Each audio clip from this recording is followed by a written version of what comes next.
अपने घर को हम देख नहीं रहे, दूसरे के घर में झांकने की कोशिश कर रहे हैं। मैं पूछना चाहता हूं बांग्लादेश की आवाम से, क्या ये एहसान का बदला आज आप भारत को ये दे रहे हैं?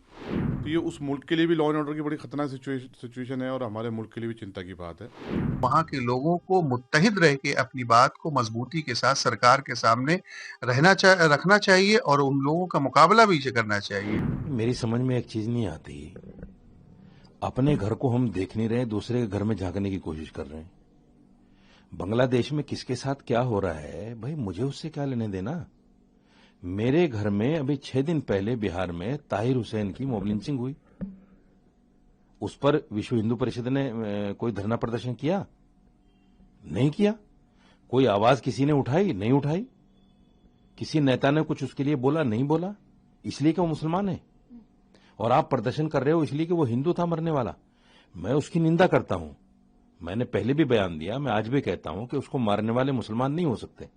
मैं इतना सख्त बोल रहा हूं, उसके मारने वाले मुसलमान ही नहीं हो सकते, क्योंकि इस्लाम इस तरह के किसी को मारना, इस तरह जलाना, उसकी लाश के साथ बर्बरियत करना, इस्लाम कतई इजाजत नहीं देता। इस्लाम तो ये कहता है कि अगर किसी नाहक आदमी को आपने कत्ल कर दिया तो ऐसा है जैसे पूरी इंसानियत को आपने मार दिया। तो ये मुसलमान तो वो हो ही नहीं सकते।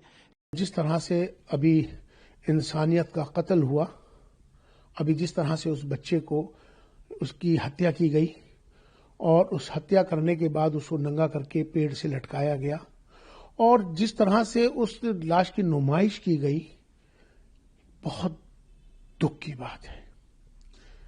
मैं पूछना चाहता हूं बांग्लादेश के चीफ इमाम से, मैं पूछना चाहता हूं बांग्लादेश के चीफ काजी से, मैं पूछना चाहता हूं बांग्लादेश के इमामों से, मैं पूछना चाहता हूं बांग्लादेश की आवाम से, क्या ये एहसान का बदला आज आप भारत को ये दे रहे हैं?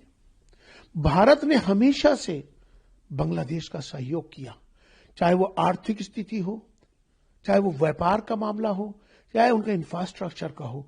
हर कदम पे भारत बांग्लादेश के साथ खड़ा रहा।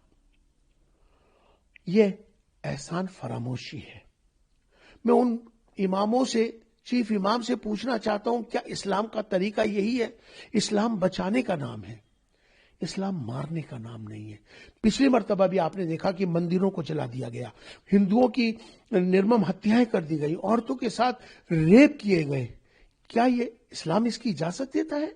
बांग्लादेश के हालात वाकई में बहुत चिंताजनक हैं। जिस तरीके से मीडिया के थ्रू खबरें आ रही हैं और जो विजुअल हम लोग देख रहे हैं, तो उसको देख करके वाकई में बड़ी चिंता होती है और भारत के लिए बहुत चिंता की बात है, क्योंकि जाहिर सी बात है बांग्लादेश के हालात जिस तरीके से वहाँ पर कानून अपने हाथ में ले लिया गया पूरी तरीके से और लोगों को मारा जा रहा है, तो ये उस मुल्क के लिए भी लॉ एंड ऑर्डर की बड़ी खतरनाक सिचुएशन है और हमारे मुल्क के लिए भी चिंता की बात है।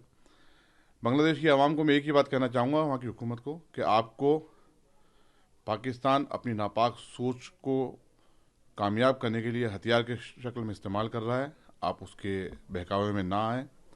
आपका मुल्क बहुत अच्छी राह पे जा रहा था, लेकिन जब से पाकिस्तान की नापाक सोच आप पे पड़ी है और उसकी नज़रें पड़ी नापाक आपके ऊपर, वैसे आपको भारत के विरुद्ध से एक हथियार के तौर पे इस्तेमाल किया जा रहा है, जो दोनों मुल्कों के लिए बेहतर नहीं है।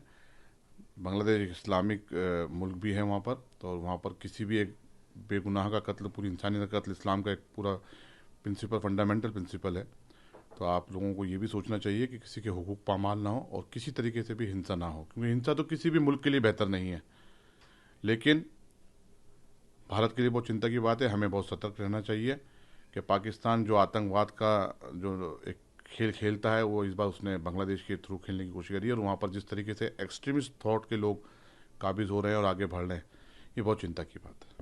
देखिए, बांग्लादेश की जो सूरत हाल है और मोहन भागवत साहब का ये कहना कि तमाम हिंदुओं को संगठित रहना चाहिए, और मैं समझता हूँ कि होना भी चाहिए। जहाँ पे लोग अल्पसंख्यक में हो, माइनॉरिटीज में हो, अकलियत में हो, वहाँ के लोगों को मुत्तहिद रह के अपनी बात को मजबूती के साथ सरकार के सामने रखना चाहिए और उन लोगों का मुकाबला भी करना चाहिए। लेकिन सरकार की ये जिम्मेदारी बनती है कि यहाँ का जो मुसलमान है, यहाँ का जो बुद्धिजीवी है इस मुल्क का, वो बांग्लादेश की सूरत हाल पर बहुत चिंताजनक है और वो सोचता है कि वहाँ के हालात जल्द से जल्द कंट्रोल में हो और माइनॉरिटीज, अल्पसंख्यक और हिंदू जो लोग वहाँ पे रह रहे हैं उनको प्रोटेक्शन और तहफ़्फ़ुज़ मिलना चाहिए। उनकी जान की हिफाजत की जिम्मेदारी वहाँ की सरकार और फौज की है।